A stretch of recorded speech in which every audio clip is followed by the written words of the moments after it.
إن الحمد لله نحمده ونستعينه ونستغفره ونعوذ بالله من شرور أنفسنا ومن سيئات أعمالنا من يهده الله فلا مضل له ومن يضلل فلا هادي له وأشهد أن لا إله إلا الله وحده لا شريك له وأشهد أن محمدا عبده ورسوله يا أيها الذين آمنوا اتقوا الله حق تقاته ولا تموتن إلا وأنتم مسلمون يا أيها الناس اتقوا ربكم الذي خلقكم من نفس واحدة وخلق منها زوجها وبث منهما رجالا كثيرا ونساء واتقوا الله الذي تساءلون به والأرحام إن الله كان عليكم رقيبا يا أيها الذين آمنوا اتقوا الله وقولوا قولا سديدا يصلح لكم أعمالكم ويغفر لكم ذنوبكم ومن يطع الله ورسوله فقد فاز فوزا عظيما أما بعد إن خير الكلام كلام الله وخير الهدي هدي محمد صلى الله عليه وسلم وإن شر الأمور محدثاتها وكل محدثة بدعة وكل بدعة ضلالة وكل ضلالة في النار أما بعد. Donc on commence aujourd'hui le cours numéro 7 dans la lecture de l'explication du livre Kashf al-Shubuhat, le sharh de Cheikh Salih al-Fawzan. Et on est arrivé donc à cette partie où le Cheikh répond aux questions qu'on lui pose. Donc on va lire les questions et les réponses et on va commencer la partie suivante de l'explication du matn de qu'est-ce qui suit. Donc Inch'Allah, la question, la première question, Man yaqulu tibbul qulub wa dawa'uha, celui qui dit la médecine des cœurs et le remède des cœurs. كلام الشيخ répond, il dit كلام ما هو بصحيح مجمل طب القلوب باتباع الشرع ودواؤها باتباع الشرع ولكن هذا طب بنفسه ودواؤها بنفسه وأنه ينفع ويضر وهذا ما يصلح هذا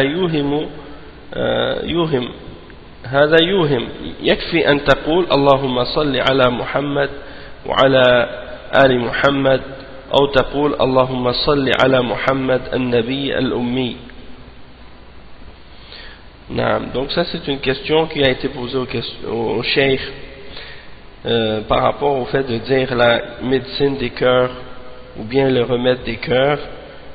Et qu'est-ce que le cheikh veut dire exactement par ça? Il dit que c'est une parole qui est ambiguë, que c'est pas correct de dire ça parce que c'est une parole qui peut avoir plusieurs significations. Il dit que le remède des cœurs c'est uniquement en suivant la charia et la guérison des cœurs c'est uniquement en suivant les règles de la révélation. Donc ça c'est un remède en lui-même et c'est une guérison en soi. Donc, qu'est-ce qu'il dit par la suite? Allahu A'lam, j'ai pas bien compris, j'ai pas bien saisi la signification de qu'est-ce qu'il voulait dire par la suite. Ensuite, l'autre question, yuhkamu alayhi bil kufr am la? Est-ce qu'on juge qu'il est dans le kufr ou non? Donc, je pense peut-être que dans cette partie-là, il y a des questions qui ont précédé probablement, ou des choses qui ont précédé qui n'avaient pas été enregistrées et puis à cause de ça, ça n'a pas été transcrit. Donc peut-être qu'il y a des parties des questions qui sont manquantes. Toutefois ici, ils disent la question c'est est-ce qu'on juge à son sujet qu'il est dans le kufr ou non? Et le cheikh il répond kufrun akbar mislu law salla lahum دعاهم أو استغاث بهم وهو يعتقد أنهم شفعاء ويدعوهم لا أنهم يخلقون أو يدبرون يدعوهم ليشفعوا هذا الشرك الأكبر. أما لو طاف بالقبور ويظن أنه مشروع ويقول إنما أقصد الله في طوافي ويقصد أنه مثل الكعبة يجوز الطواف به هذا شرك وبدعة وهذا نادر. فالطواف الذي يحصل منه الغالب أنهم يقصدون التقرب إليهم وهذا المعروف عنهم. Donc ici le cheikh il répond, il dit que c'est une forme de kufr akbar, comme si par exemple il priait à eux et il leur faisait des du'as et il les appelait à l'aide et au secours dans les moments de détresse, et qu'ils croient que ce sont des intermédiaires et qu'ils les invoquent non pas parce qu'ils peuvent créer ou qu'ils peuvent contrôler l'univers, ils les invoquent pour qu'ils puissent intercéder pour eux. Ça c'est une forme de shirk majeur. Et il dit par contre si la personne elle fait le tawaf, c'est-à-dire elle tourne autour des tombeaux et elle pense que ça c'est quelque chose qui est légiféré, et la personne dit je fais uniquement ça en me dirigeant vers Allah subhanahu wa ta'ala dans mon tawaf, et il fait ça de la même manière que à la Kaaba, et il pense que ça c'est permis de faire ce genre de tawaf. Cheikh il dit ça c'est shirk et bid'a, et ça c'est très rare parce que la majorité lorsque ils font ce genre de tawaf autour des tombes, ils le font avec l'intention de se rapprocher de ceux qui sont dans ces tombeaux là, et ça c'est ce qui est connu à leur sujet. Une autre question, هذا الذبح عند عتبة المنزل هل هو شرك؟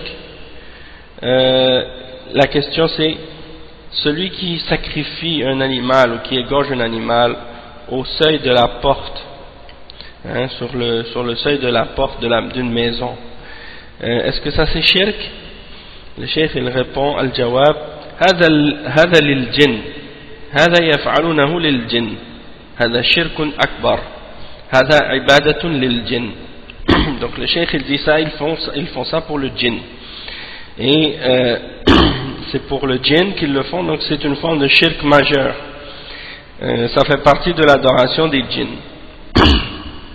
Et le cheikh il dit après on lui pose la question إذا كان التقرب للجن فقط, إذا كان, c'est comme si la personne elle continuait la question par rapport à la réponse que le cheikh il vient de répondre. Il lui dit هذا إذا كان التقرب للجن فقط, donc c'est-à-dire ça c'est si c'était dans le but de se rapprocher du djinn seulement.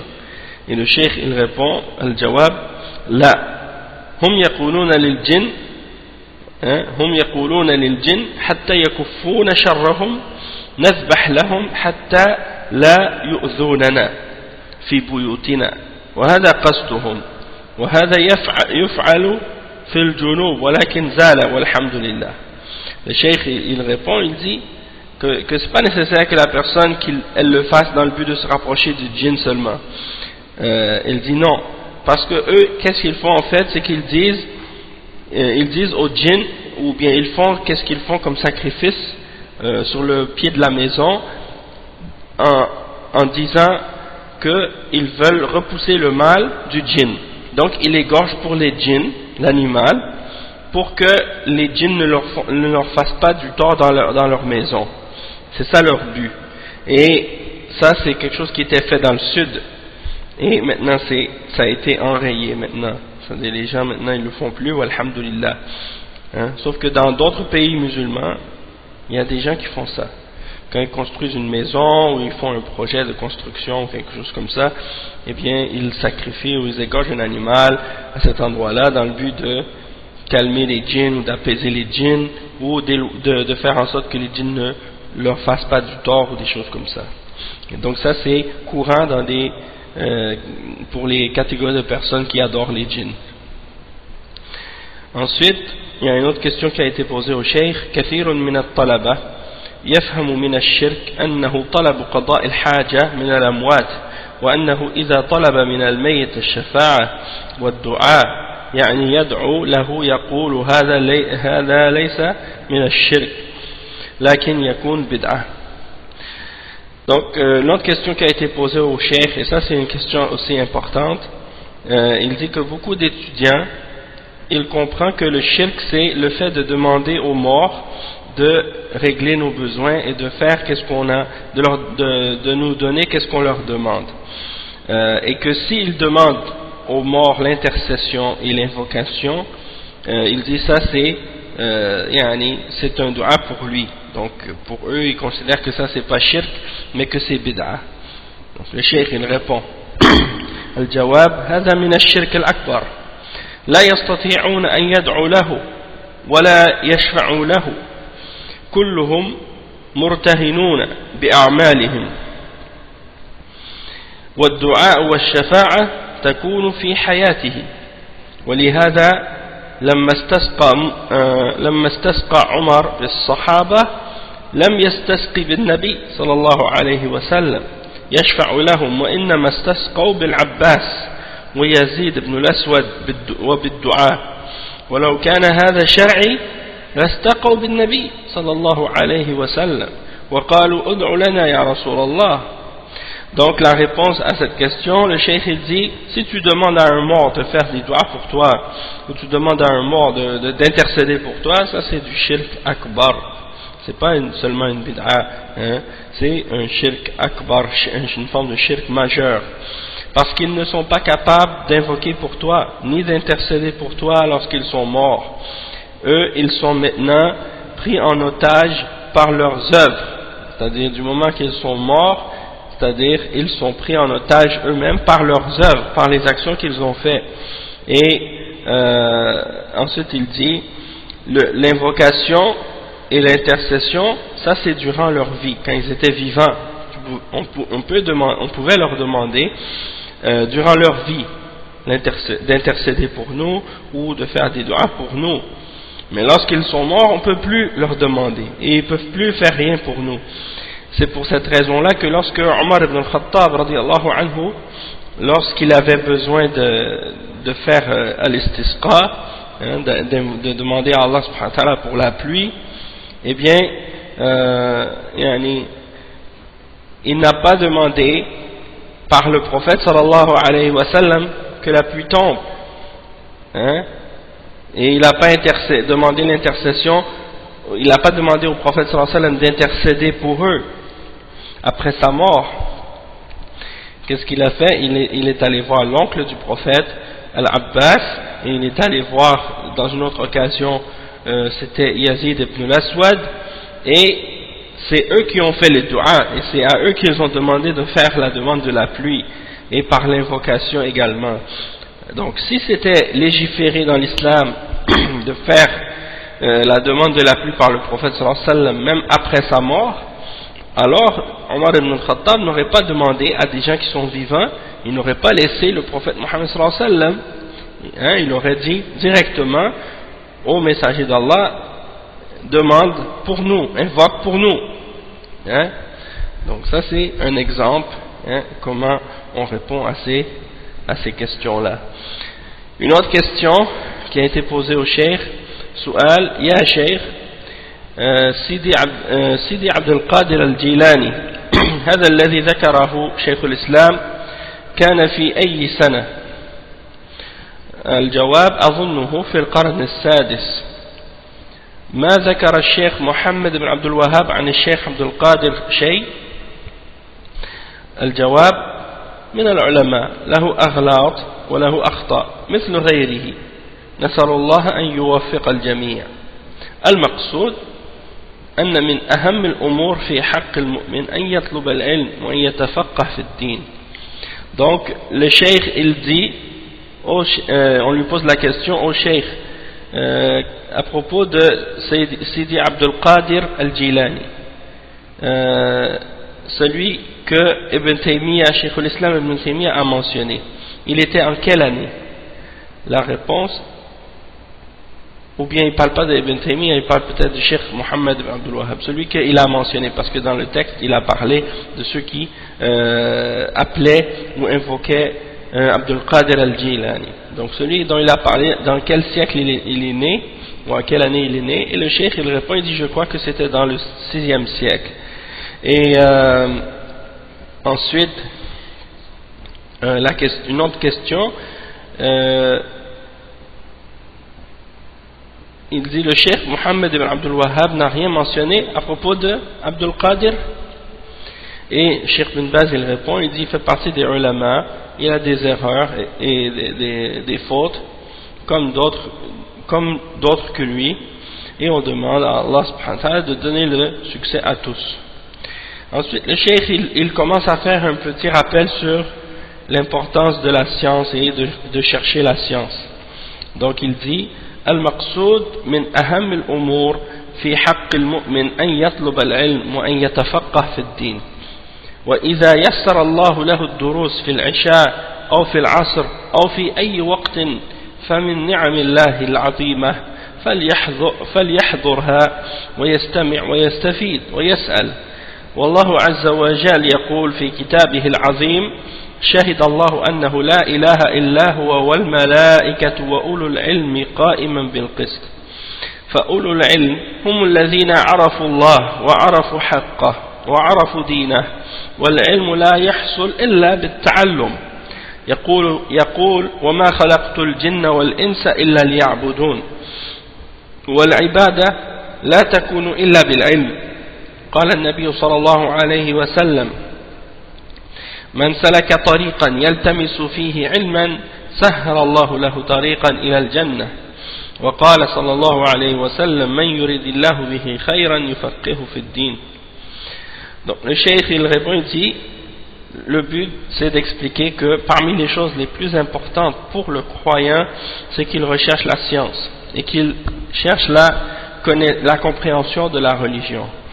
Et si Allah subhanahu wa ta'ala lui facilite les cours après l'Isha ou après l'Asr ou à n'importe quel autre moment, alors ça fait partie des grandes grâces d'Allah subhanahu wa ta'ala, alors que cette personne-là assiste et qu'elle écoute et qu'elle profite et qu'elle pose des questions. Et Allah azza wa jal il dit dans son livre, dans son grand livre, le verset 18 dans Surat Al-Imran, que Allah est témoin, ainsi que Allah a témoigné que rien ne mérite d'être adoré excepté lui, ainsi que ses anges et ceux qui détiennent la science. Donc ceux qui détiennent la science, ce sont ceux qui ont connu Allah subhanahu wa ta'ala, qui ont connu le droit d'Allah subhanahu wa ta'ala et qui ont connu sa religion.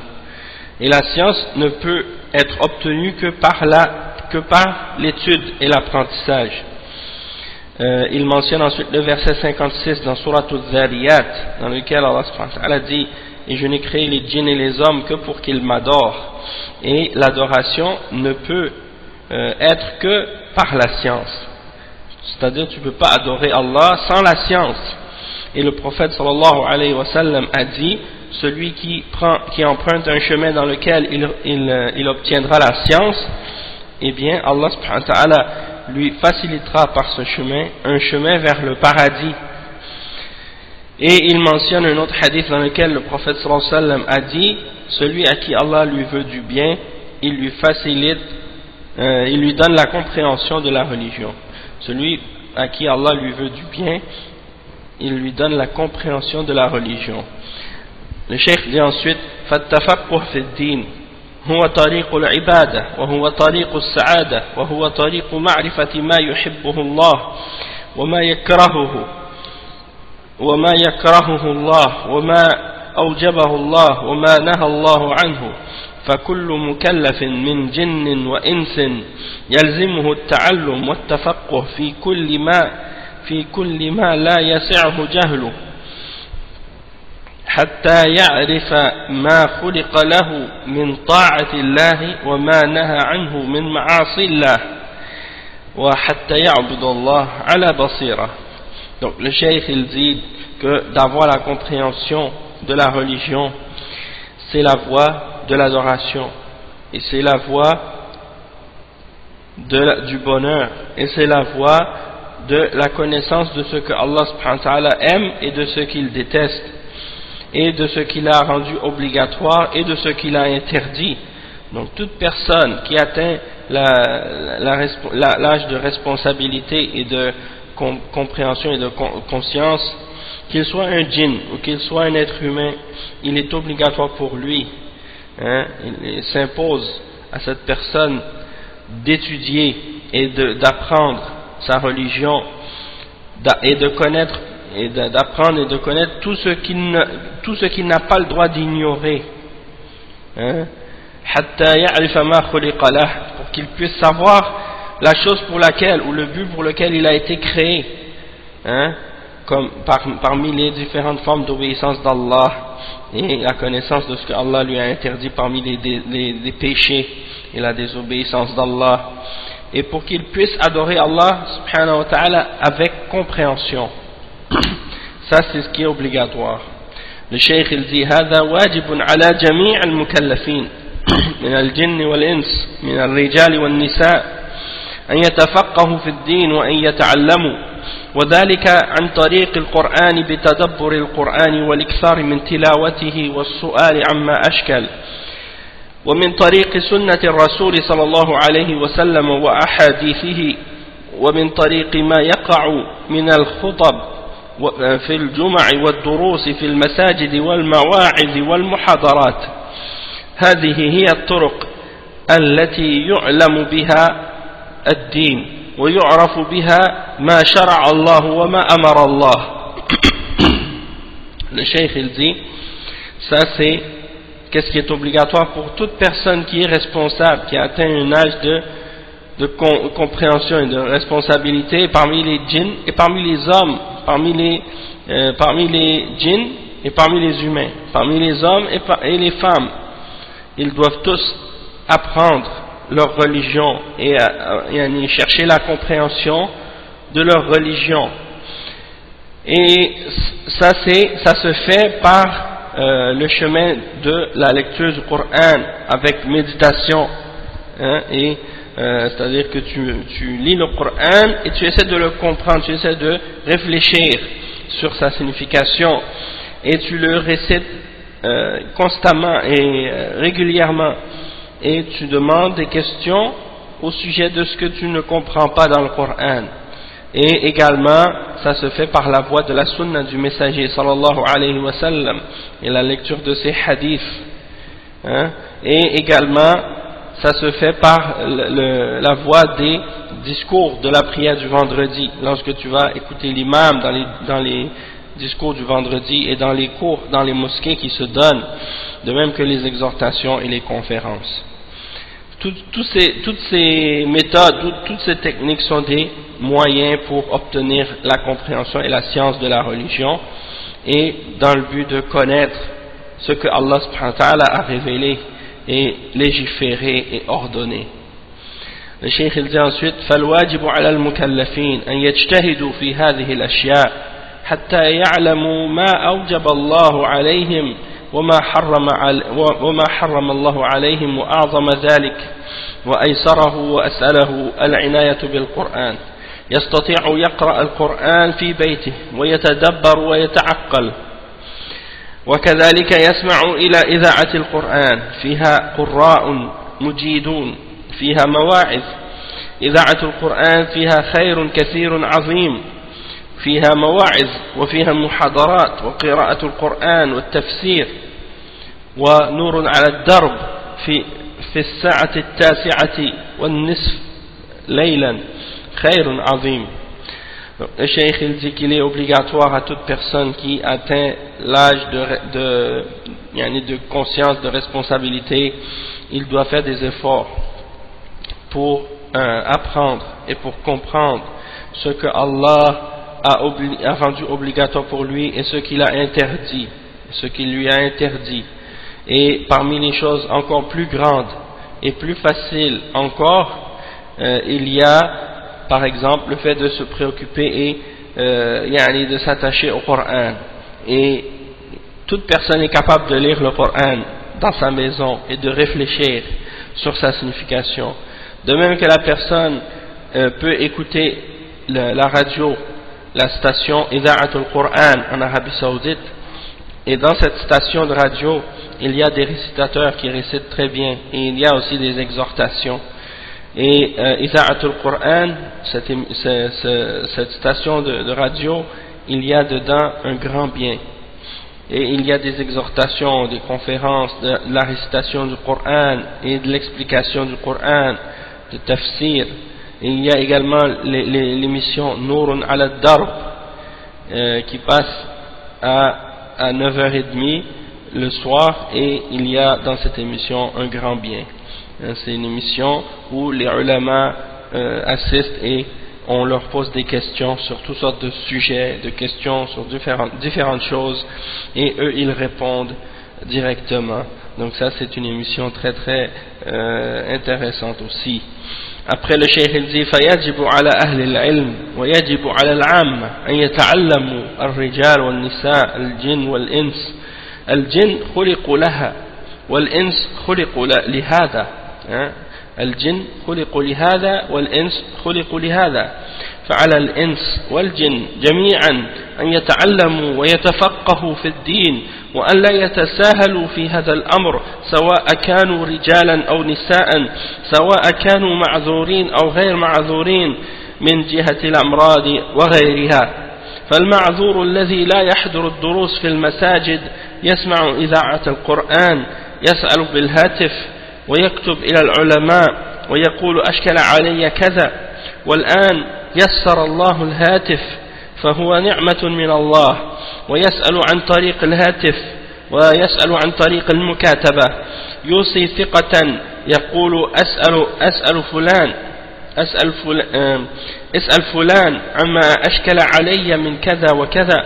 وأيضا المرأة كذلك توصي أو تسأل بالهاتف أو تكتب، والأمور بحمد الله ميسرة، ولكن المصيبة الإعراض والغفلة وعدم المبالاة، هذه المصيبة، نسأل الله العافية. Donc le cheikh il dit il est obligatoire à tous, à toute personne, il dit aux hommes de science et aux gens du commun de chercher à apprendre, qu'ils soient des hommes ou des femmes, des djinns ou des humains. Les djinns ont été créés pour cela et les hommes ont été créés pour cela.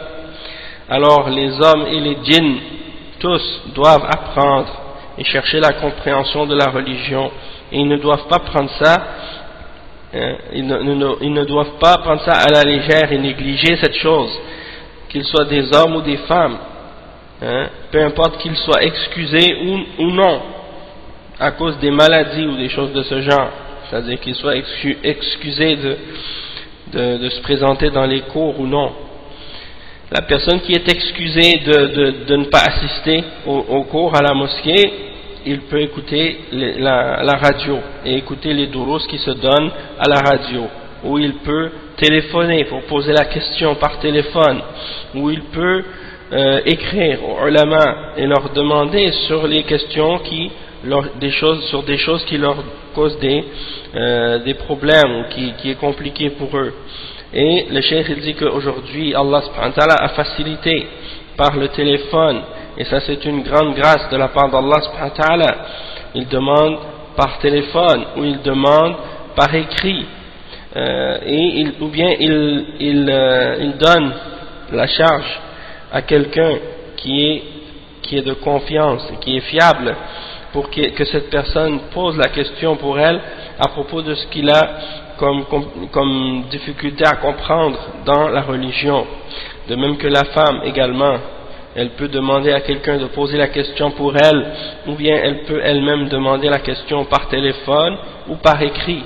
Donc les choses sont facilitées à notre époque, et le problème, malheureusement, le malheur, c'est que beaucoup de personnes se détournent et sont indifférents et insouciants, et c'est ça le grand malheur. Nasalullah al-afiyah.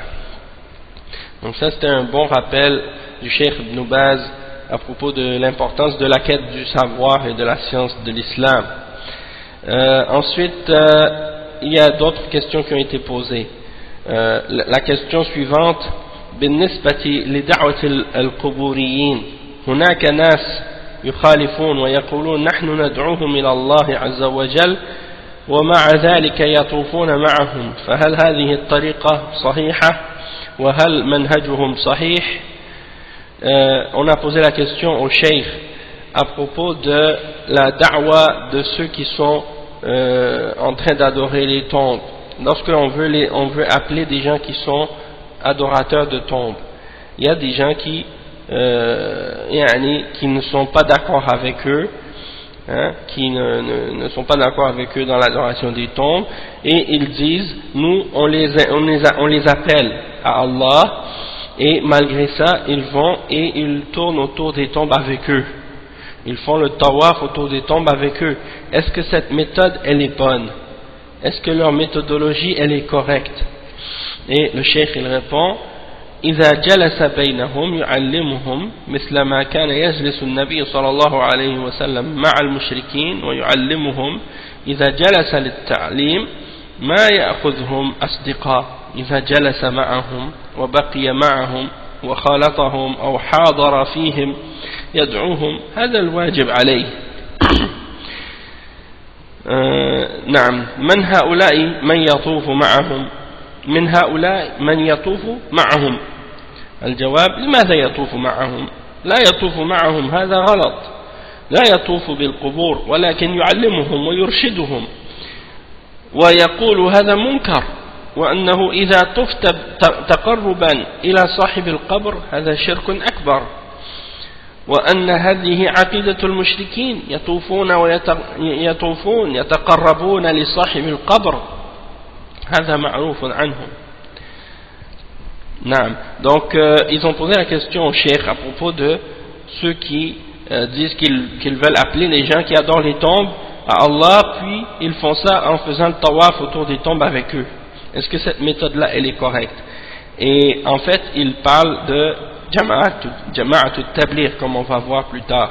La question, donc la réponse du cheikh à ce sujet-là c'est non, il peut, s'il s'assoit parmi eux et il leur apprend, c'est-à-dire il leur enseigne, il s'assoit avec eux et il leur explique, comme le prophète sallallahu alayhi wa sallam s'assoyait avec les mouchriquines et il leur enseignait, donc s'il s'assoit avec eux pour leur enseigner, il les prend pas pour amis, il s'assoit avec eux, il reste avec eux, il se mélange avec eux, ou il est présent à leur endroit, il les appelle, ça c'est ce qui est obligatoire.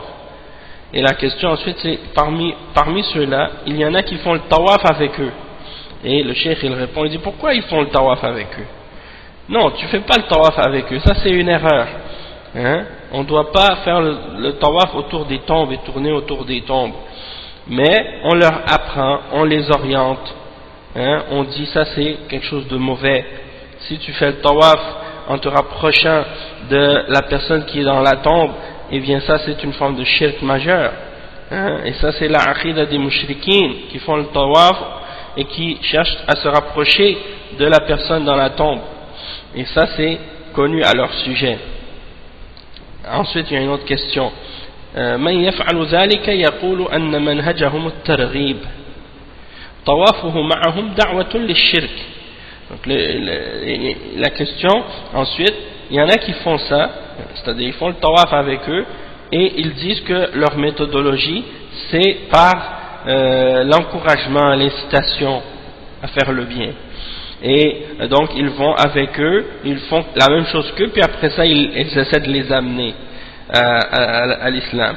Donc le cheikh il dit le fait qu'ils fassent le tawaf avec eux, ça c'est une da'wa qu'ils font pour le shirk, c'est comme s'ils appelaient au shirk en faisant ça.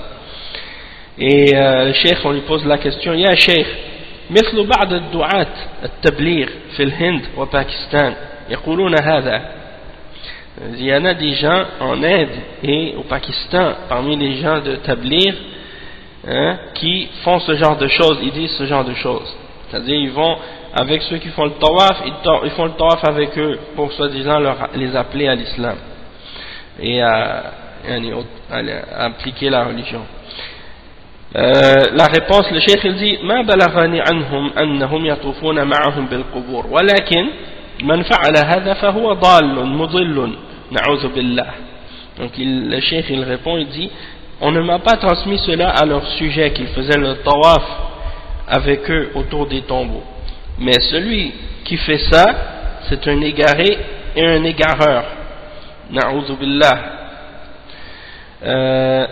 Le cheikh il dit man nasha'a bi badiyatin aw bi'atin jahiliyah. Il demande la question au sujet de celui qui a grandi dans dans un endroit loin de la ville, comme dans les déserts ou dans la brousse, ou dans un environnement qui est rempli d'ignorance, de jahiliya. Les gens n'ont pas appris, ils n'ont pas entendu parler du Coran et de la Sunna ou de l'islam correctement, ils ne connaissent pas nécessairement la religion. Le cheikh il répond, il dit يعلم أن هذا شرك أكبر حتى يتوب يقال له هذا شرك أكبر عليك بالتوبة إلى الله. Donc le cheikh il dit on doit apprendre à ce genre de personnes que ça c'est du shirk majeur jusqu'à ce qu'ils se repentent. On lui dit ça c'est du shirk majeur, repens-toi à Allah. مثل ما كان المشركون يطوفون بالقبور ونصبوا عند الكعبة 300 صنم وأرشدهم النبي صلى الله عليه وسلم فالذي أجاب وهداه الله الحمد لله والذي ما أجاب مشرك هذا وأغلبهم جهال خرجوا إلى بدر جهال وإلى أحد جهال تابعوا رؤساؤهم. قال الله جل وعلا أم تحسب أن أكثرهم يسمعون أو يعقلون إنهم إلا كالأنعام بل هم أضل سبيلا ومع هذا حكم عليهم بالكفر. Donc le cheikh il dit c'est la même chose que qu'est-ce que faisaient les mushrikoun qui faisaient le tawaf autour des tombeaux, et ils ont placé autour de la Kaaba 300 idoles, et le prophète sallallahu alayhi wa sallam les a appelés et les a orientés à l'islam, les a appelés à l'islam. Celui d'entre eux qui répond à l'appel, alhamdulillah, Allah l'a guidé, donc alhamdulillah. Et celui qui ne répond pas à l'appel, c'est un mushrik. Et la plupart d'entre eux sont des ignorants. La plupart qui sont sortis avec les mushrikines contre les musulmans à Badr, la plupart d'entre eux, ce sont des ignorants. Et la plupart de ceux qui sont sortis à Badr avec les mushrikines pour combattre les musulmans, c'était des ignorants aussi. Et ceux qui étaient partis à Uhud pour combattre les musulmans avec les mushrikines, eux aussi c'était des ignorants, et ils ont suivi leur tête, leur chef. La plupart des kuffars c'est des ignorants, même chez les juifs et les chrétiens, chez les hindous, les bouddhistes, la plupart d'entre eux c'est des ignorants, ils font juste suivre leurs prêtres, leurs moines, leurs rabbins, leurs chefs, ils sont ignorants, mais ils les suivent dans le shirk. Et le cheikh il cite le verset 44 dans Surat Al-Furqan, dans lequel Allah subhanahu wa ta'ala dit est-ce que tu penses que la plupart d'entre eux entend ou réfléchit ou raisonne? Ils ne sont que comme des animaux, comme des bestiaux, même qu'ils sont plus égarés encore du chemin. C'est-à-dire, ils sont comme des bestiaux, comme des animaux, ils ne réfléchissent pas. Pourquoi ils sont créés, pourquoi ils font qu'est-ce qu'ils font. Ils ne se posent pas de questions.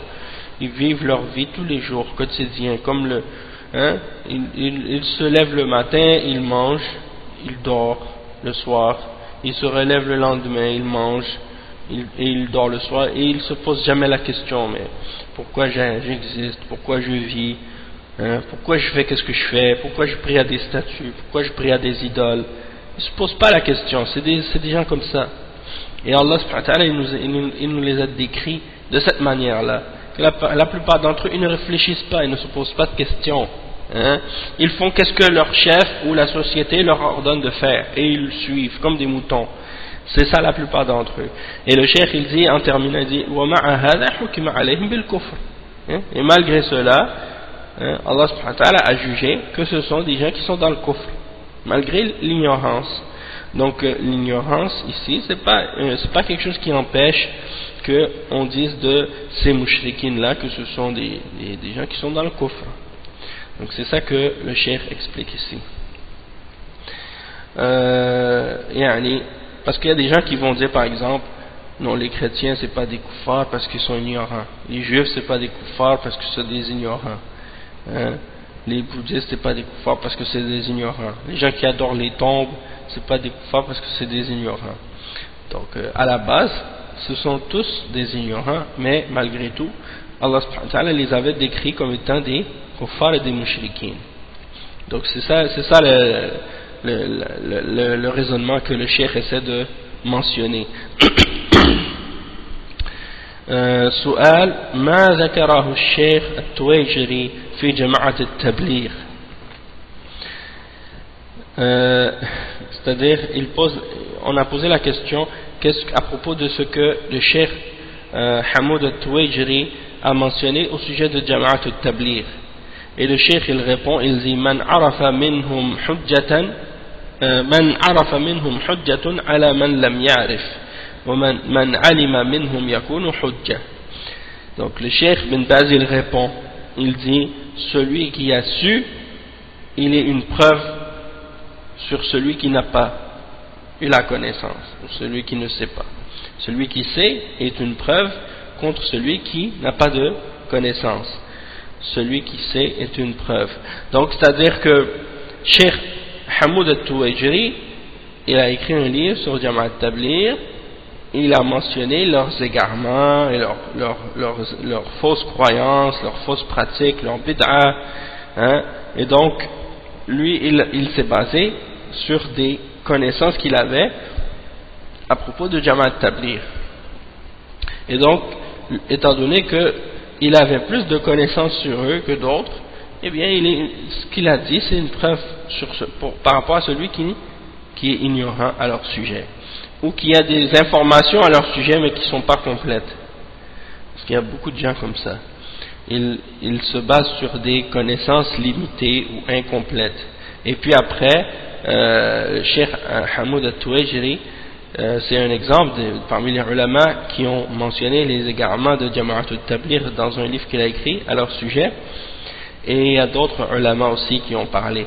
Cheikh Ibn Baz au début on lui avait donné des informations à propos de Jama'at al-Tabligh et on leur avait mentionné du bien, et donc il disait certaines choses de bien par rapport à eux. Quand on lui posait la question à propos de Jama'at al-Tabligh au début, c'est ce qu'il disait, certaines qui sont du bien, puis qu'il faut les encourager et ainsi de suite. Puis après par la suite il a dit mais la plupart d'entre eux ce sont des ignorants et ils ne connaissent pas la Aqidah, donc personne ne doit sortir avec eux excepté les gens qui ont de la science, les gens qui ont de la science pour leur enseigner. Et puis par la suite il a dit, quand on lui a posé la question à propos de Jama'at al-Tabligh et des Ikhwan, à la fin, avant de mourir, il a dit qu'ils font partie des 72 sectes d'égarement qui sont menacés de l'enfer. Donc c'est pour dire que le cheikh il avait répondu selon la science, et selon la science qu'il possédait à l'époque. Et il y a le cheikh Falah Ismail qui a expliqué une histoire à ce sujet-là, à propos de, je pense, de Cheikh Mohammed Aman Al-Jami et d'autres shuyukh. C'est qu'il y avait une visite qui avait été organisée par certains ulama pour visiter le centre de Jama'at al-Tabligh. Et étant donné que c'était une visite organisée, qu'est-ce qui est arrivé? C'est qu'ils ont préparé tout pour la visite de ces shuyukh-là, pour leur montrer la meilleure image. Alors qu'est-ce qu'ils ont fait? Ils ont organisé des durus dans Sahih al-Bukhari, dans la mosquée, et ils ont montré toutes des bonnes choses de qu'est-ce qu'ils font, comme si pour montrer qu'ils sont sur la sunna. Et donc quand ils sont arrivés là-bas, les shuyukh ont vu des bonnes choses. Alors quand ils sont retournés, ils ont fait un bon rapport sur Jama'at al-Tabligh et ils ont mentionné ce qu'ils ont vu. Donc ça c'était organisé, c'était arrangé.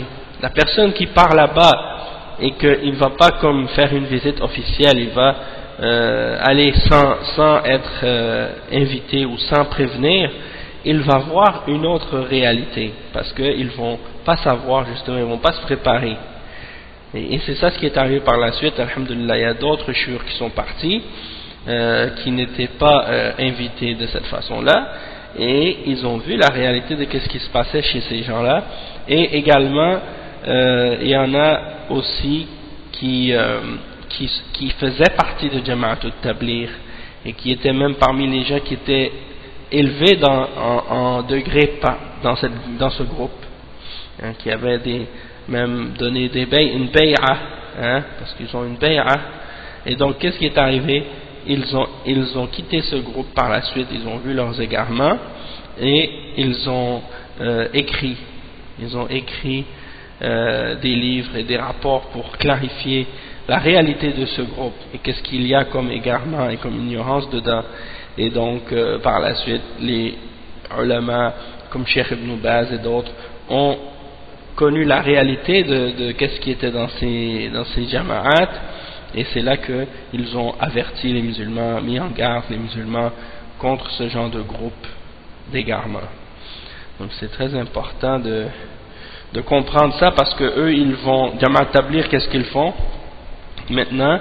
Ils ont publié des livres, et dans ces livres-là ils mettent toutes les anciennes fatwas des ulama où on mentionnait du bien à leur sujet, et puis ils diffusent ça aux gens gratuitement. Ils donnent ça aux gens maintenant dans leur centre et dans leur mosquée pour créer des shubuhat aux gens, pour leur faire croire que les ulama disent du bien d'eux, alors que ce sont des paroles anciennes, hein, qui ont été réfutées par eux-mêmes, par les ulama même qui sont mentionnés dans ce genre de livre. Donc on lui a posé une autre question ensuite. Ya Sheikh, بالنسبة لأهل المخدرات وأهل الخمور مثلا الدخول معهم في أماكنهم أحسن الله إليكم. الجواب: المقصود إذا كان وقف نفسه للدعوة وليس يتخذهم أصدقاء وأحباب يأكل ويشرب معهم يكون راضيا، لكن يقف عليهم يدعوهم هذا لا يجوز، هذا محرم. يواعدهم في مكان معين، ينصحهم مثل ما كان النبي صلى الله عليه وسلم يعظ المشركين ويتكلم معهم مثل ما صعد الصفا ودعاهم إلى الله عز وجل. Donc le cheikh il dit, on lui a posé la question à propos des gens qui prennent de la drogue ou de l'alcool par exemple, est-ce que c'est permis de rentrer là où ils sont, à l'endroit où ils sont, pour leur faire la da'wa ou des choses comme ça? Et le cheikh il répond, il dit qu'est-ce qu'il faut comprendre, c'est que la personne si elle vient puis elle leur fait la da'wa, il les prend pas, elle ne doit pas les prendre comme devenir amie avec eux comme ça, puis commencer à s'asseoir avec eux, manger, boire et être satisfait de ce qu'ils font. Non, tu viens, tu te tiens, tu les appelles, hein, parce que si tu vas aller t'asseoir avec eux, manger, rester avec eux comme si tu es satisfait de ce qu'ils font, ça c'est pas permis, ça c'est haram. Mais tu leur donnes un rendez-vous à un endroit spécifique, puis tu leur donnes la nasiha comme le prophète sallam faisait lorsqu'il faisait l'exhortation aux mushrikines. Il leur parlait lorsqu'il est monté par exemple sur As-Safa, il a commencé à les appeler à Allah, et bien ça c'est un exemple. Après une autre question, بعضهم يكون في حالة سكر لما أنصحهم في مكان. Donc il dit certains d'entre eux, peut-être ils vont être ivres lorsque je vais leur parler dans un endroit spécifique. Le cheikh il répond et dit على كل حال يروا الأوقات المناسبة يقول لهم موعدكم في المكان الفلاني تحضرون للدعوة وإذا كانوا صادقين يحضرون. Donc le cheikh il dit de toute façon il voit les moments les plus qui conviennent le mieux, et il leur donne un rendez-vous à tel ou tel endroit pour qu'ils assistent, pour qu'ils puissent venir pour la da'wa, et s'ils sont sincères ils vont se présenter. الداعي إذا أراد أن ينصح هل يسمح بالمنكر أمامه؟ الجواب لا ينكر عليه. Donc la personne qui fait la question c'est la personne qui fait la da'wa, si elle veut donner la nasiha, est-ce qu'il peut permettre qu'on fasse le munkar, qu'on fasse le péché devant lui? Le cheikh il répond, il dit non, il n'accepte pas, il ne doit pas accepter qu'on fasse le péché devant lui, il doit condamner ce péché-là. As-su'al, la question suivante, at-tawaf bil-Ka'ba, لما كان المشركون يطوفون بها كانوا يقصدون الأصنام 360 صنما أو ماذا كانوا يقصدون؟ الجواب ما أدري والله، هم يعبدونهم للتقرب إليهم، أما الطواف الله أعلم، لكن هم ما نصبوها إلا ليتقربوا إليها ويتشفعون بها. Donc on a posé la question au cheikh au sujet du tawaf qu'il faisait autour de la Kaaba, les mushrikoun. Il dit, est-ce que lorsqu'ils faisaient le tawaf autour des tombes, est-ce qu'ils avaient comme intention les 300 idoles qui étaient autour, les 360 idoles qui étaient autour, ou bien c'était pas ça leur intention? Et le cheikh il répond, il dit je sais pas, par Allah je sais pas, mais il les adorait et il cherchait à se rapprocher de ces idoles. En ce qui concerne le tawaf, Allahu a'lam, mais ils les ont installés là, les idoles, uniquement pour se rapprocher par celle-ci et pour demander l'intercession. Une autre question ensuite c'est مثل دعاة القبور لو أرسلنا إليهم أشرطة كتيبات عن التوحيد. الجواب هذا ينفع، هذا من سبل الدعوة.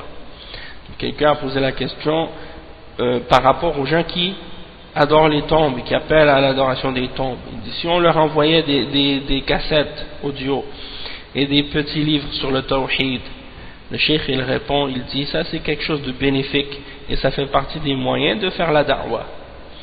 Et une autre question, as-su'al ya cheikh, قوله تعالى إنهم عن السمع لمعزولون، هل المقصود بها الإنس؟ Il mentionne un verset dans lequel Allah subhanahu wa ta'ala dit ils ont été écartés de l'écoute. Est-ce qu'on parle des êtres humains ici? Et le cheikh il répond, il dit al-maqsoud biha al-jinn, bihada al-jinn alladhina yastasriquna as-sam' 'an al-mala'i al-a'la. Il dit on parle ici dans ce verset des djinns qui essaient de voler des choses qu'ils entendent des scribes, des anges qui écrivent. Donc ils essaient de voler des informations qu'ils écoutent. Donc ils ont été éloignés de cette écoute-là. Wallahu ta'ala a'lam. Donc ça c'est pour les questions et réponses. Il y en avait beaucoup aujourd'hui. Donc maintenant on va lire le texte, Inch'Allah, de Kashf al-Shubuhat. Et on va lire la quatrième shubha dans le livre. Le cheikh il dit wa'lam, Cheikh Mohammed ibn Abdul Wahhab rahimahullah il dit wa'lam أن هذه الشبه الثلاث هي أكبر ما عندهم، فإذا عرفت أن الله وضحها لنا في كتابه وفهمتها فهما جيدا فما بعدها أيسر منها. Donc le cheikh il dit sache que ces trois shubha c'est les plus grandes shubhat qu'ils ont.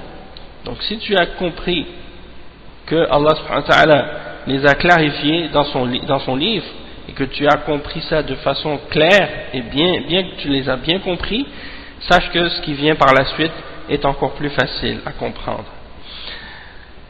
Donc la shubha c'est la suivante, la quatrième shubha, فإن قال أنا لا أعبد إلا الله وهذا الالتجاء إلى الصالحين ودعاؤهم ليس بعبادة.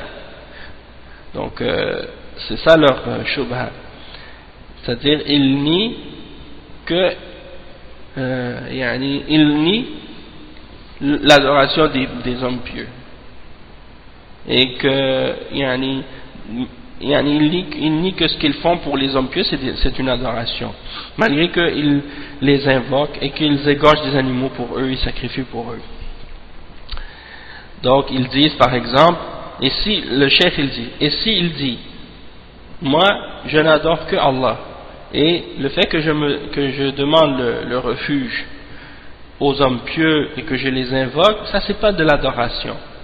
Le cheikh dit فَقُلْ لَهُ أَنْتَ تُقِرُّ أَنَّ اللَّهَ فَرَضَ عَلَيْكَ إِخْلَاصَ الْعِبَادَةِ لِلَّهِ فإذا قال نعم فقل له بين لي هذا الذي فرضه عليك وهو إخلاص العبادة لله وحده وهو حقه عليك. Donc si dis-lui, est-ce que tu es d'accord, est-ce que tu approuves que Allah subhanahu wa ta'ala a ordonné ou a rendu obligatoire pour toi que tu l'adores avec pureté et avec sincérité, c'est-à-dire que tu lui voues une adoration qui est exclusive? S'il dit oui, alors dis-lui, alors explique-moi, tu lui demandes de t'expliquer, tu dis alors explique-moi ce que Allah a rendu obligatoire pour toi, c'est-à-dire explique-moi qu'est-ce que signifie de purifier l'adoration et de la rendre à Allah, de la rendre exclusive pour Allah seul, et explique-moi quel est son droit sur toi, c'est-à-dire quel est le droit d'Allah sur toi.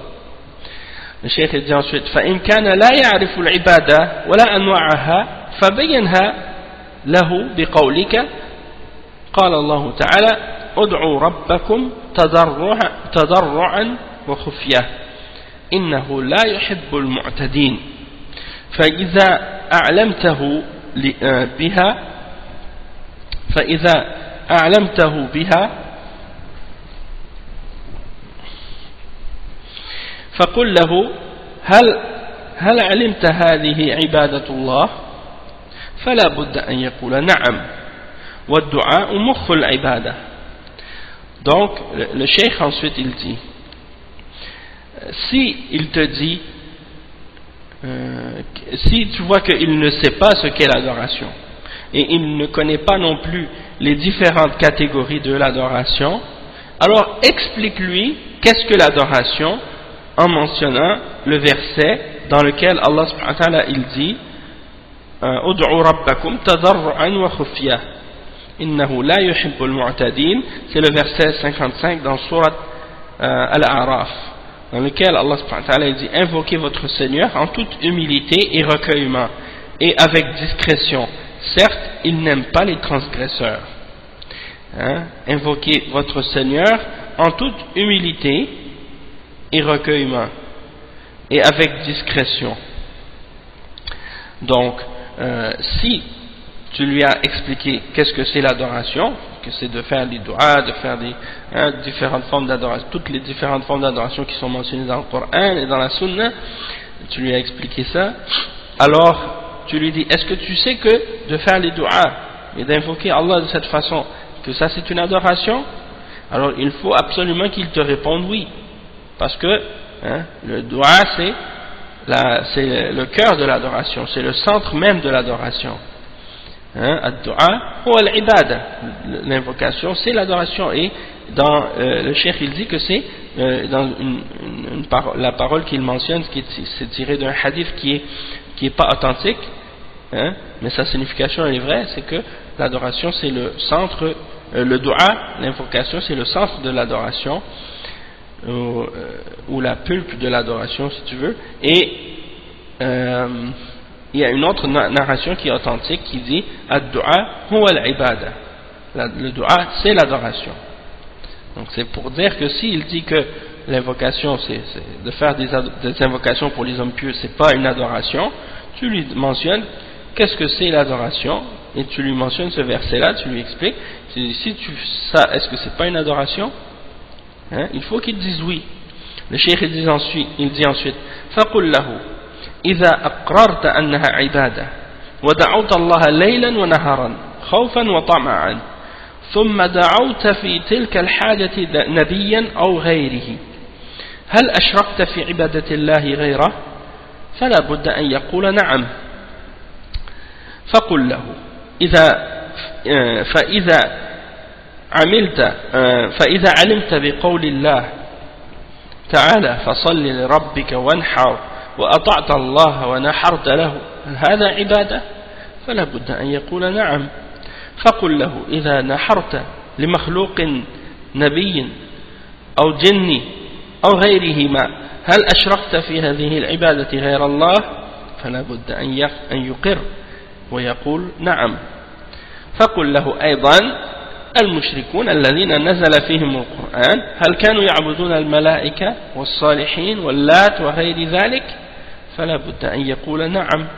فقل له هل كانت عبادتهم إياهم إلا في الدعاء والذبح والالتجاء ونحو ذلك وإلا فهم مقرون أنهم عبيده وتحت قهره وأن الله هو الذي يدبر الأمر ولكن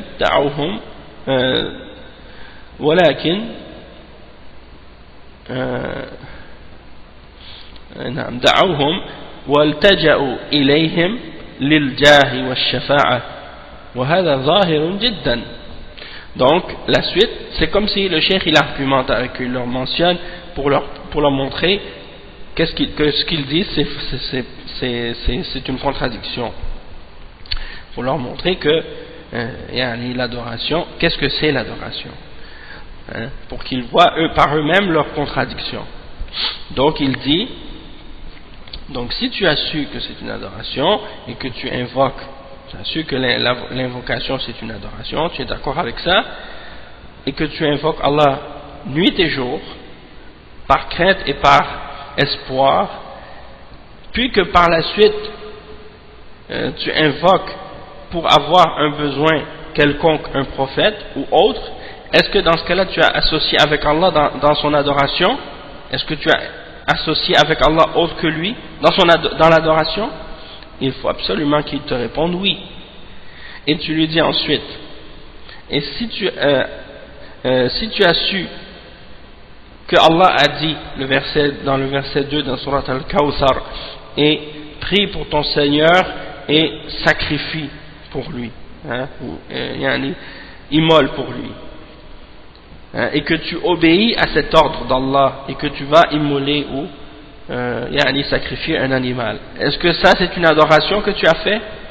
Et il faut absolument qu'il te réponde oui. Alors dis-lui, et si tu as égorgé un animal ou sacrifié un animal pour une créature, un prophète ou un djinn ou autre, est-ce que dans ce cas-là tu as associé avec Allah dans son adoration autre que Allah, tu as associé d'autre que Allah avec Allah dans l'adoration? Il faut absolument qu'il te réponde oui. Alors tu lui dis également, et les mushrikoun à l'époque du prophète sallallahu alayhi wa sallam, ceux sur qui le Coran a été révélé, c'est-à-dire ceux au sujet de qui le Coran a été révélé, Allah a parlé dedans le Coran, est-ce qu'ils adoraient les anges? N'est-ce pas qu'ils adoraient les anges et les hommes pieux et Allah et d'autres également? Il faut absolument qu'ils répondent oui.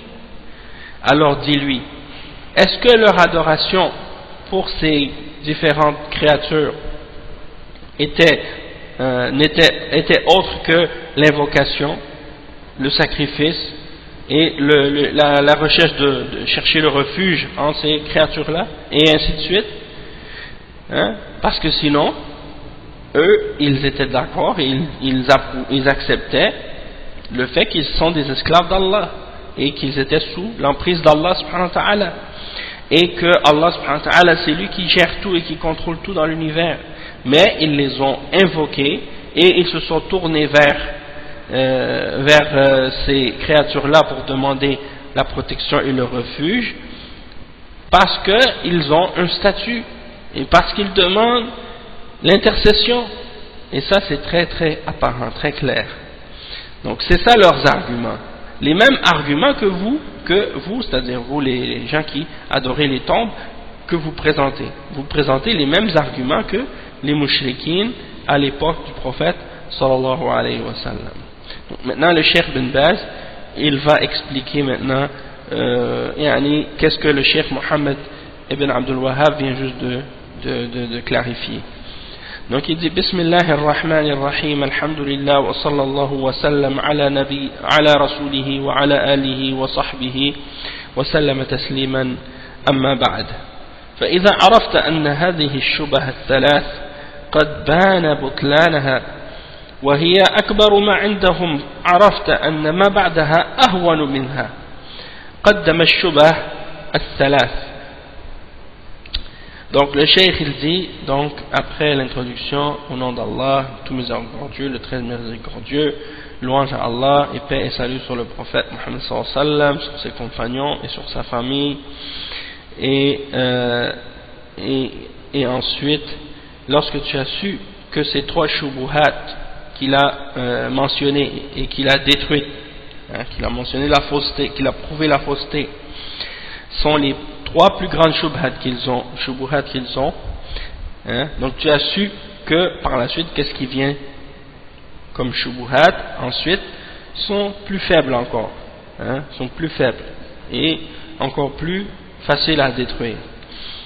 Et il mentionne maintenant les trois premières shubuhat. قدم الشبه الثلاث قوله كون المشركون يشركون مع الله في الخلق والرزق وأنا لا أشرك بالله شيئا أعرف أن الله هو الخالق الرزاق بين له أنهم ما أشركوا في الخلق يعرفون أن الله هو الخلاق الرزاق.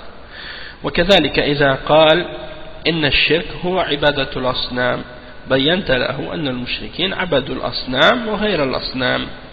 فإذا قال أنا لا أعبد الصالحين وإنما أتقرب إليهم ليشفعوا لي فقل هذا قصد المشركين ما عبدوهم لأنهم يخلقون ويرزقون عبدوهم ليشفعوا لهم ويتقربون إليهم ويقربوهم إلى الله هذا هو فنفس ما قلت هو الذي فعلوه. Donc les trois premières shubuhat, le cheikh il les résume ici. Il dit, quand il a dit le mushrik, que le fait que les mushrikoun font le shirk avec Allah, c'est dans la création et dans le rizq. Et il dit, moi je ne fais pas le shirk avec Allah, j'associe rien avec Allah, je sais qu'Allah c'est lui le seul créateur et le seul qui donne la subsistance. Là, dans ce cas-là, on leur a répondu, on leur a expliqué que les mushrikoun n'ont pas fait de shirk dans la création. Ils savent que Allah était le seul créateur, le seul pourvoyeur. Et on a mentionné les preuves de ça dans le Coran. Ensuite, l'autre shubha, c'est lorsqu'il dit que le shirk, c'est l'adoration des idoles. En voulant dire, moi j'adore pas des idoles, je me rapproche des hommes pieux, je leur demande l'intercession, donc c'est pas une idole, c'est un homme pieux. Donc c'est pas la même chose. C'est un prophète, c'est un ange. Et le cheikh il dit, eh bien on leur a répondu à cette shubha en leur disant que les mushrikoun, à l'époque du prophète sallallahu alayhi wa sallam, ils n'adoraient pas que les idoles. Ils adoraient les idoles, mais ils adoraient aussi autres que les idoles, comme les prophètes, les anges, les djinns, les hommes pieux, ainsi de suite. Donc c'est la même chose. Et la troisième shubha, فإذا قال أنا لا أعبد الصالحين وإنما أتقرب إليهم ليشفعوا لي. Donc si il te dit par exemple le mushrik, ben moi je n'adore pas les hommes pieux, je fais juste me rapprocher d'eux pour qu'ils intercèdent pour moi, pour qu'ils puissent intercéder pour moi. Eh bien tu leur dis, ça c'est exactement la même chose que ce que voulaient les mushrikoun lorsqu'ils adoraient leurs idoles et les hommes pieux, et ainsi de suite. Ils ne les adoraient pas comme étant des créateurs ou comme étant quelque chose qui donne la subsistance. Ils les adoraient uniquement pour pouvoir pour qu'ils puissent intercéder pour eux. Et ils cherchaient donc à se rapprocher d'eux pour que eux les rapprochent d'Allah. C'est de cette façon-là qu'ils faisaient, et ça c'est exactement la même chose que ce que disaient les mushrikoun à l'époque du prophète sallallahu alayhi wa sallam. Le cheikh il dit ensuite, وقد تبين بطلان هذه الشبهة وتبين أنهم مشركون مقرون بأن الله هو الخلاق الرزاق وأنه ربهم وأن شركهم كان في غير ذلك من التقرب إلى غير الله بالعبادات.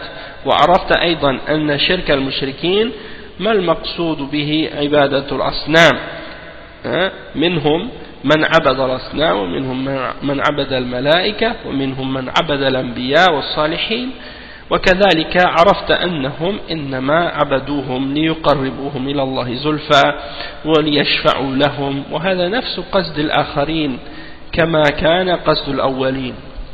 فإذا عرفت بطلان هذه الشبه الثلاثة أو الثلاث عرفت أن ما بعدها أيسر منها.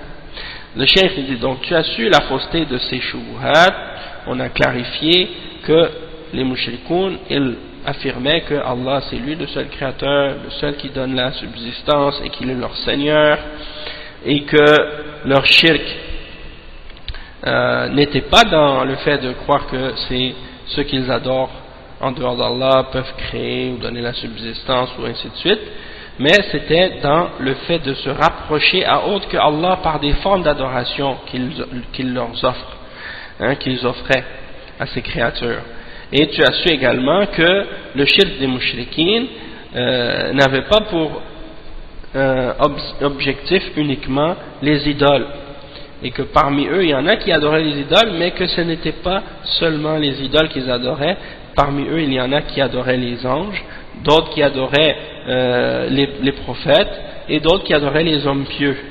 De même que tu as su aussi que ils les adoraient uniquement pour qu'ils se rapprochent, pour qu'ils les rapprochent un peu plus d'Allah et pour qu'ils intercèdent pour eux auprès d'Allah. Et ça c'est le même but que les adorateurs d'idoles et de tombes aujourd'hui ont comme intention lorsqu'ils se rapprochent des hommes pieux. Donc c'est exactement la même chose, c'est-à-dire que ce que les mushrikoun à l'époque faisaient, c'est la même chose, et l'intention qu'ils avaient, c'est la même intention que les mushrikoun d'aujourd'hui. Ok? Donc le cheikh dit, si tu as compris ces trois shubuhat et que tu as compris comment répondre à ces trois shubuhat, eh bien qu'est-ce qui suit? Eh bien c'est encore plus facile à réfuter. Le cheikh dit, ومعلوم أن الأولين يؤمنون بالله وأنه الخلاق الرزاق المدبر للأمور ومع هذا حكم الله عليهم بالكفر وقاتلهم النبي صلى الله عليه وسلم واستحل دماءهم وأموالهم فهكذا من بعدهم. Donc le cheikh il dit, on a su également que les premiers parmi les mushrikoun ils croyaient en Allah et qu'ils croyaient que c'était lui également qui est le seul créateur, le seul qui donne la subsistance et qui contrôle tout ce qui se passe dans l'univers, tout l'univers. Donc malgré ça Allah les a jugés comme étant dans le kufr, et le prophète Mohammed sallallahu alayhi wa sallam les a combattus pour ça et a rendu leur sang et leurs biens licites, et de même que ceux qui sont venus par la suite parmi les gens qui faisaient le shirk, ils ont été combattus. Donc le cheikh il dit, فإذا قال أنا لا أعبد إلا الله فقل له ما معنى العبادة فسر. Donc s'il te dit, moi j'adore pas autre que Allah, j'adore que Allah, tu lui demandes, c'est quoi l'adoration? Explique-moi qu'est-ce que c'est. Parce que la plupart d'entre les gens qui font le shirk aujourd'hui, parmi les gens qui se disent musulmans et qui adorent les tombes, si tu leur demandes c'est quoi l'adoration, ils ne savent pas qu'est-ce que c'est. Donc c'est pour ça que tu leur réponds, s'ils nient qu'ils adorent autre que Allah, tu leur demandes, ok d'accord, c'est quoi l'adoration? Explique-moi c'est quoi. فإذا قال أنا أعتقد أن الله الخالق الرزاق فقل له مضى أن هذا أقر به المشركون يقرون بأن الله الخلاق أو الخالق الرازق وأنه ربهم ومدبر أمورهم. Donc le cheikh il dit, et si il te dit, moi je crois que Allah c'est lui le créateur et celui qui donne le risque, alors tu lui dis, on a déjà expliqué, on a déjà expliqué et on a déjà confirmé que les mushrikoun à l'époque ils affirmaient que Allah subhanahu wa ta'ala c'est lui leur créateur et celui qui donne la subsistance, et que c'est lui leur Seigneur, et que c'est lui qui gère tout dans l'univers et qui contrôle tout. On a déjà affirmé ça et confirmé ça. فإن قال أنا لا أعبد إلا الله ولكن أعتقد في الصالحين أنهم يشفعون ويقربون قل هذا هو الشرك الأولين. Fassir ma ma'na ibadatullah. Donc, s'il te dit par la suite, moi je n'adore pas excepté Allah, j'adore personne excepté Allah, mais je crois que les hommes pieux peuvent intercéder pour moi et qu'ils peuvent me rapprocher d'Allah. Alors tu lui réponds et tu lui dis, ça c'est exactement le shirk que faisaient les premiers mushrikines. Alors explique-moi, qu'est-ce que c'est la signification d'adorer Allah? C'est quoi adorer Allah? Tu lui demandes de t'expliquer.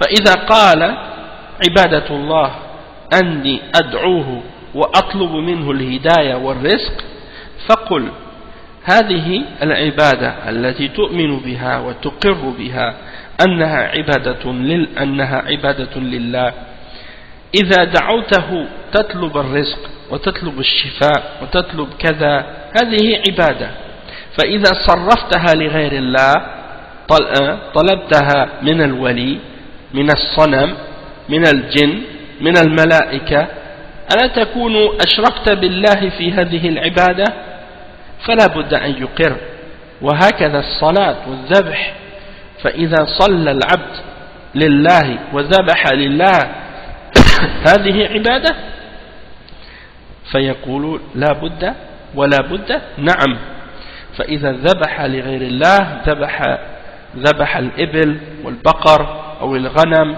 أو الأصنام أو صلى لها ذبح الإبل والبقر أو الغنم أو الأصنام أو صلى لها أو سجد لها ألم يكن عبادة لها فلا بد أن يقول نعم محجوج. Donc le cheikh il dit, donc explique-moi c'est quoi l'adoration. Alors la personne, si elle dit l'adoration d'Allah c'est que moi je l'invoque et je lui demande la guidance et la subsistance, alors tu lui réponds cette adoration en laquelle tu crois et que tu affirmes que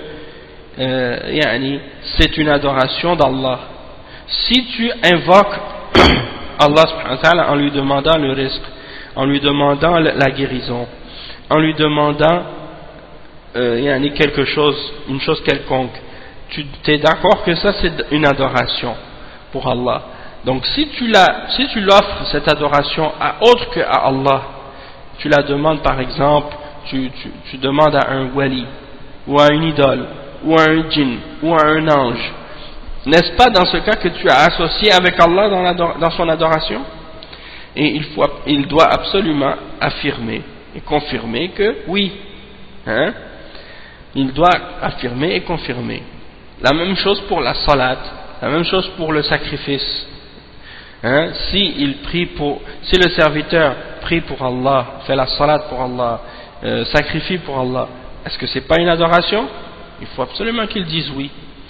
Donc, si c'est une adoration pour Allah quand tu le fais pour Allah, donc si tu le fais pour autre que Allah, comme tu égorges un animal comme un chameau ou une vache ou un mouton pour les idoles, ou que tu pries à l'idole, ou que tu te prosternes à l'idole, n'est-ce pas que ça c'est une adoration pour l'idole? Il faut absolument qu'ils disent oui. Alors dans ce cas-là, tu l'as réfuté.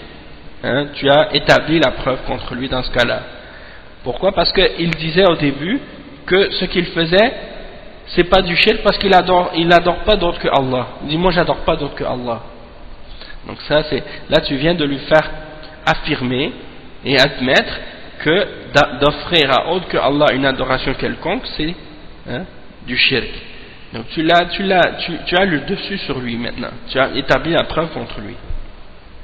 Ensuite le cheikh dit وبهذا يتبين بطلان شبه المشركين وأن من فصلها وانتبه لها وجادلهم بالحكمة والأسلوب الحسن يتضح الأمر ومن أراد الله هدايته وأن من أراد الله شقاوته فلا حيلة فيه.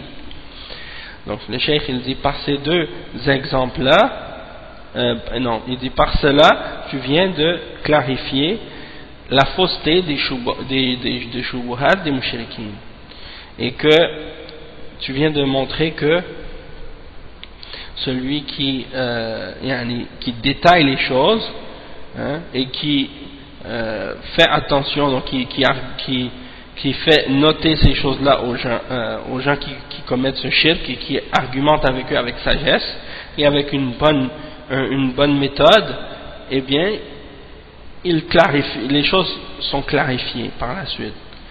Et celui pour qui Allah veut la guidance, il sera guidé, et celui pour qui Allah veut le malheur, eh bien il ne peut pas s'en échapper, parce que c'est Allah qui guide. Ensuite, le cheikh il mentionne d'autres versets. Il dit Kama qala jalla wa ala wa ma tughni al-ayat wa an-nuzur an qawmin la yu'minun. Wa qala subhanahu innal ladhina haqqat alayhim kalimatu rabbika la yu'minun ولو جاءتهم كل آية حتى يروا العذاب الأليم. من استحكمت في حقه الشقاوة ما ينتبه يجحد يعاند ولو جاءته كل آية. فأبو جهل وعتبة ابن ربيعة وأشباههم جاءتهم الآيات فسر لهم النبي صلى الله عليه وسلم الآيات ولكن كفروا عن جحد وعناد، كما قال تعالى قد نعلم إنه ليحزنك الذي يقولون فإنهم لا يكذبونك ولكن الظالمين بآيات الله يجحدون. هؤلاء كذبوا يجحدون. وقال في قوم فرعون وجحدوا بها واستيقنتها أنفسهم ظلما وعلوا. Donc le cheikh il mentionne des versets pour montrer que beaucoup d'entre les kuffars et les mushrikines, Allah subhanahu wa ta'ala les a égarés, et que c'est des gens orgueilleux, et des gens qui rejettent la vérité après l'avoir connue, et avec compréhension, ils ont compris les preuves clairement, mais ils ont refusé de se soumettre par orgueil et par fierté. Il mentionne le verset 101 dans Surat Yunus. Il dit mais ni les preuves, Allah subhanahu wa ta'ala dit ce qui signifie, mais ni les preuves ni les avertisseurs parmi les prophètes ne suffisent à des gens qui ne croient pas. Il n'y a rien que tu peux faire pour faire comprendre aux gens qui ne croient pas ou qui ne veulent pas croire, peu importe tous les versets et les signes que tu leur amènes. Et il mentionne également les versets 96 et 97 dans Surat Yunus aussi.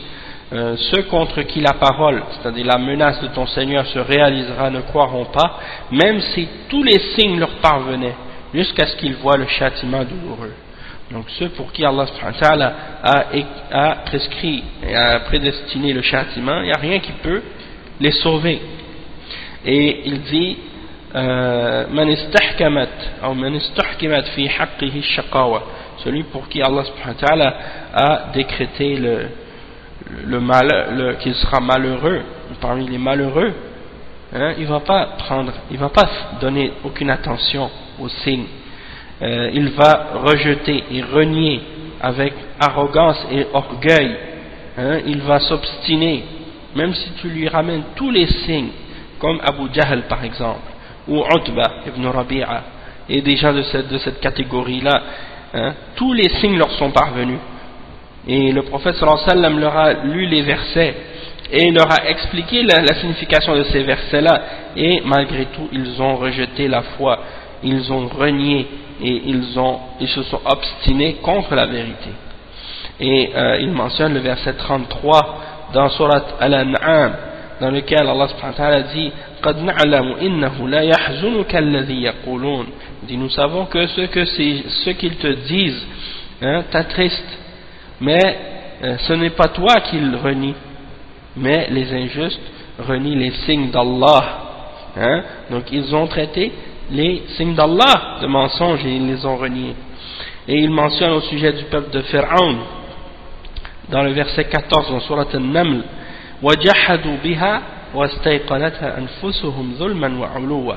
C'est-à-dire, ils ont renié les signes, alors qu'en eux-mêmes, ils savaient ils avaient la certitude que c'était la vérité, mais ils les ont reniés par injustice et par fierté. Donc ils rejetaient les signes d'Allah par injustice et par fierté. Le cheikh il dit فالمقصود أن كثيرا من أعداء الله جحدوا عنادا لا عن شك فيما جاء به الرسل، ولكن يحمله الجحد أو حب المال مثل ما فعل بلعام الذي انسلخ من دينه نسأل الله العافية، وهو يعلم أن موسى جاء بالحق ومع هذا يدعو عليه وعلى بني إسرائيل طاعة لقومه وإيثارا للدنيا على الآخرة حتى أهلكه الله وانسلخ من العلم والإيمان نسأل الله العافية. Donc le cheikh il dit, et qu'est-ce qui est important de comprendre maintenant, c'est que beaucoup d'entre les ennemis d'Allah, ils renient par arrogance et par orgueil et non pas par doute, de ce que les messagers leur ramènent. C'est pas parce qu'ils doutent, c'est pas parce qu'ils savent pas que c'est la vérité. Il y a beaucoup de gens parmi les gens aujourd'hui qui jugent avec les sentiments parfois par rapport aux kuffars et aux mushrikins, et ils s'imaginent que tous les kuffars sont kuffars par ignorance. Ils pensent qu'il n'y a pas un kafir qui est ignorant parce que ils pensent qu'il n'y a pas un kafir qui est kafir parce que il rejette la vérité par arrogance et fierté. Ils disent, lui s'il n'accepte pas l'islam, c'est parce qu'il est ignorant, il ne connaît pas l'islam. S'il connaissait l'islam, il aurait cru en l'islam. Ça c'est pas vrai. Quelqu'un peut connaître l'islam et le rejeter. Quelqu'un peut connaître l'islam et savoir que l'islam c'est la vérité et être convaincu que c'est la vérité, et malgré tout il est kafir. Et pourquoi? Par arrogance, par fierté, par orgueil, ou bien pour d'autres excuses. Quelqu'un par exemple, tu lui parles de l'islam, tu lui montres l'islam, tu lui dis que l'islam c'est la vérité, et tu lui dis, est-ce que tu es d'accord avec ça? Il dit oui. Est-ce que tu es d'accord que l'islam c'est le haqq et que c'est la vérité? Il dit oui. Est-ce que tu crois que le prophète Mohammed sallallahu alayhi wa sallam c'est un messager? Il dit oui. Puis après tu lui dis, est-ce que tu es prêt à l'accepter? Il dit non, parce que moi je suis de telle origine et de tel pays, et donc nos ancêtres ils étaient chrétiens, et donc moi je dois rester sur la religion de mes ancêtres, comme Abu Talib. Donc ça c'est des exemples. Ça ne veut pas dire que quelqu'un il rejette l'islam, ça veut dire qu'il est ignorant nécessairement. Il peut avoir la meilleure connaissance de l'islam, même il peut connaître l'islam mieux que beaucoup de musulmans, et malgré tout il est kafir, pas par ignorance, par arrogance, par fierté ou pour d'autres raisons futiles comme ça. Donc le cheikh il dit, qu'est-ce qui les amène à rejeter? C'est le fait qu'ils renient, ou bien parce qu'ils aiment l'argent. Tu vois des gens parfois, tu entends des kuffars qui disent des choses qui sont tellement absurdes, et tu leur montres même que qu'est-ce qu'ils disent c'est faux, et que c'est de l'absurdité, mais ils refusent de l'accepter. Ils refusent de l'accepter parce que s'il ne dit pas qu'est-ce qu'il dit, on va lui enlever son salaire, on va lui enlever son poste. Il y a plein de kuffars maintenant dans la société des kuffars. S'ils commençaient à glorifier l'islam et à dire du bien de l'islam, ils vont les mettre à la porte de leur travail, comme par exemple des journalistes ou des gens qui travaillent dans les médias ou dans la radio. S'ils commencent à glorifier l'islam et à dire du bien de l'islam, on va les mettre à la porte. Et eux, ils ont réussi à avoir un poste, avoir un prestige, avoir de la popularité, de la célébrité. Et ils disent, bon, si je commence à dire du bien de l'islam et à dire la vérité, on va me mettre à la porte. Donc, ils refusent d'accepter la vérité à cause de ça. Hein? C'est pas parce que la personne est ignorante. Des fois, elle sait très bien que qu'est-ce qu'elle dit c'est faux, mais elle aime l'argent, elle aime le pouvoir, elle aime sa position, elle veut pas laisser tomber ça. Elle aime la dunya. Et le cheikh il donne l'exemple de Bul'am. Bul'am, c'était un homme qui vivait à l'époque de Moussa alayhi salam, et Allah subhanahu wa ta'ala lui a donné un don, c'est que à chaque fois qu'il invoquait, il était exaucé. Hein? Et qu'est-ce qui est arrivé, c'est que il était avec Moussa alayhi salam au début, mais par la suite, qu'est-ce qui est arrivé, c'est que je me rappelle plus les détails, mais à un moment donné, il a invoqué contre Moussa alayhi salam et son peuple. Il a fait ça pour obéir à son peuple à lui. Donc il savait que Moussa alayhi salam est sur la haqq, et ce que Moussa alayhi salam faisait c'était la vérité. Hein? Puis qu'est-ce qu'il a fait? Il a invoqué contre Moussa et contre Bani Israël à l'époque. Et il a fait ça pour obéir à son peuple. Hein? Et parce qu'il préférait la dunya à l'au-delà. Parce qu'on lui avait promis plein de choses de la dunya s'il faisait ça. Et qu'est-ce qu'il a fait? Il s'est détaché complètement de sa connaissance et de sa religion, et il a préféré la dunya, et il a fait des doigts. C'est de lui qu'on parle dans le verset, dans Surat Al-A'raf, à la fin. Dans Surat Al-A'raf, à la fin de Surat Al-A'raf, il y a un verset qui parle de lui justement. Je vais essayer de vous rattraper, de vous retrouver le verset en question. وَاتْلُ عَلَيْهِمْ نَبَأَ الَّذِي آتَيْنَاهُ آيَاتِنَا فَانْسَلَخَ مِنْهَا فَأَتْبَعَهُ الشَّيْطَانُ فَكَانَ مِنَ الْغَاوِينَ وَلَوْ شِئْنَا لَرَفَعْنَاهُ بِهَا وَلَكِنَّهُ أَخْلَدَ إِلَى الْأَرْضِ وَاتَّبَعَ هَوَاهُ فَمَثَلُهُ كَمَثَلِ الْكَلْبِ. C'est le verset qui commence, le verset 175 à 176.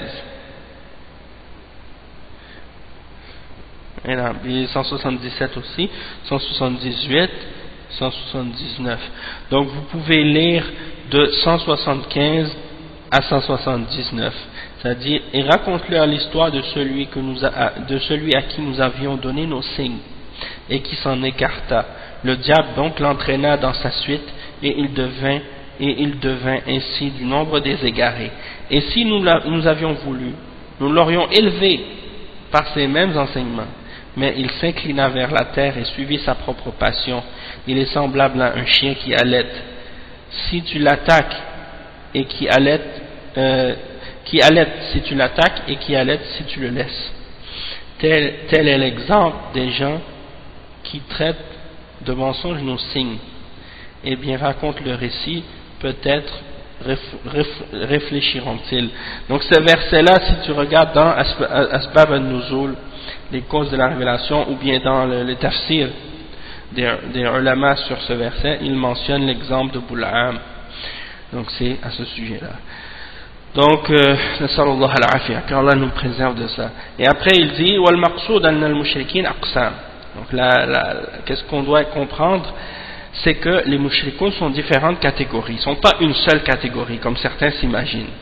Hein? Les kuffars ne sont pas tous dans une seule catégorie. Il y a plusieurs catégories de kuffars, plusieurs catégories de raisons et de motivations derrière le kufr.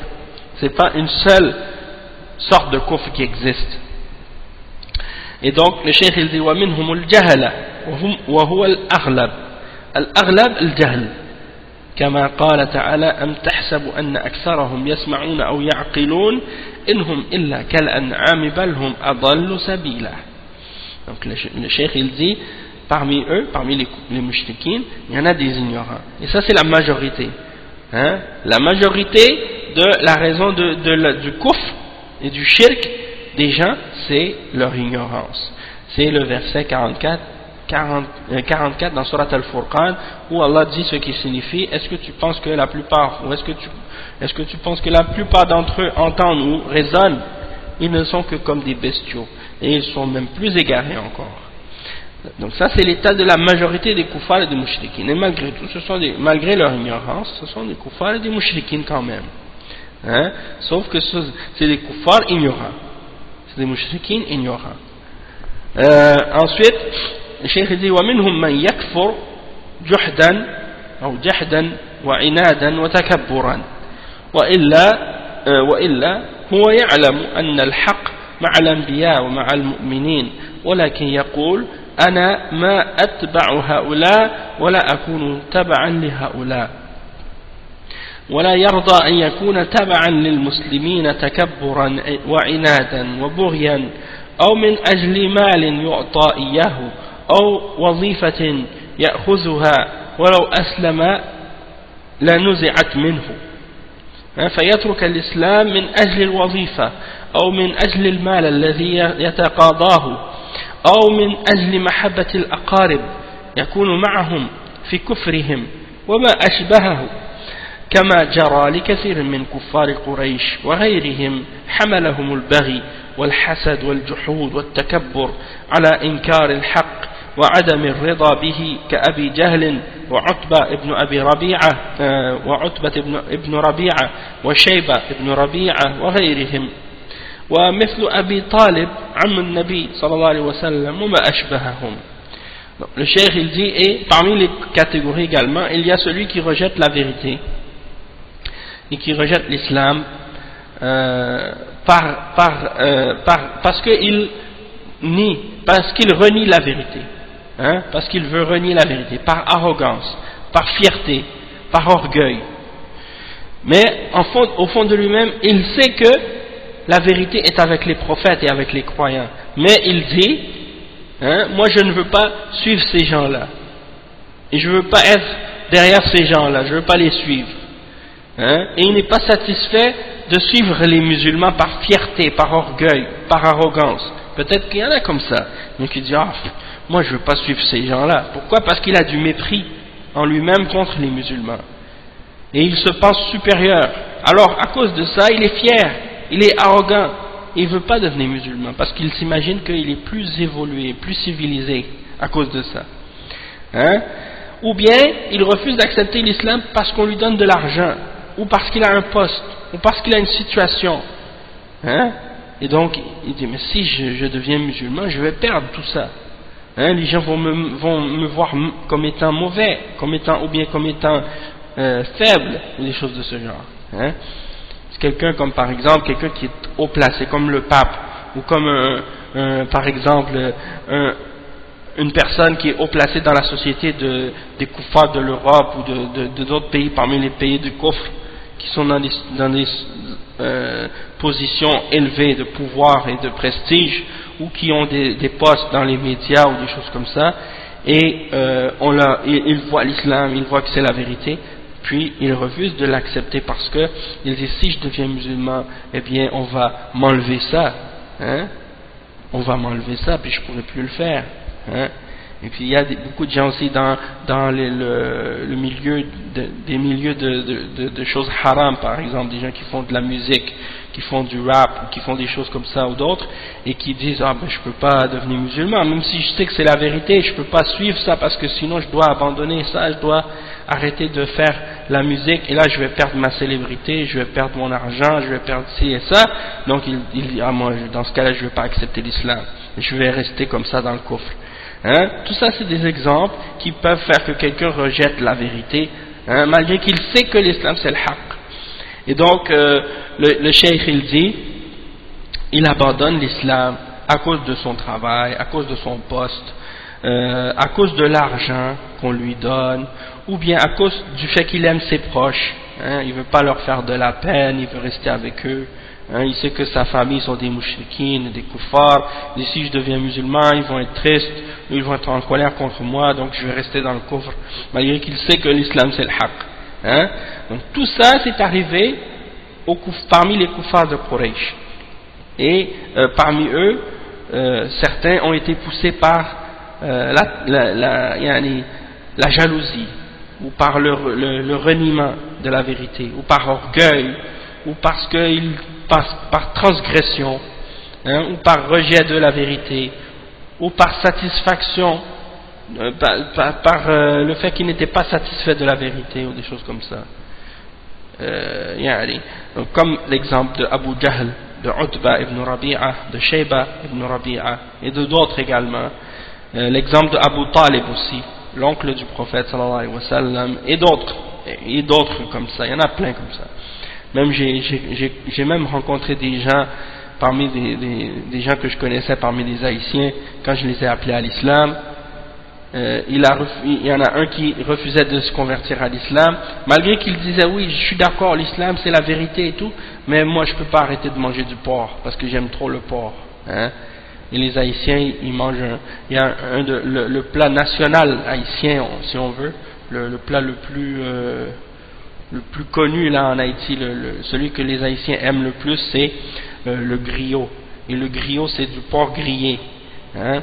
Et donc ils aiment tellement le griot là, c'est comme il y en a qui à cause de ça, c'est comme lui, il me disait moi je peux pas arrêter de manger du griot, donc je veux pas accepter l'islam, hein, malgré qu'il dit oui je sais l'islam c'est la vérité, mais je peux pas me passer de ça. A'udhu billah. Donc t'imagines, il y en a un autre qui me dit non je peux pas devenir musulman, je veux pas abandonner la danse, hein, j'aime trop danser, donc, moi je pourrais pas me passer de ça.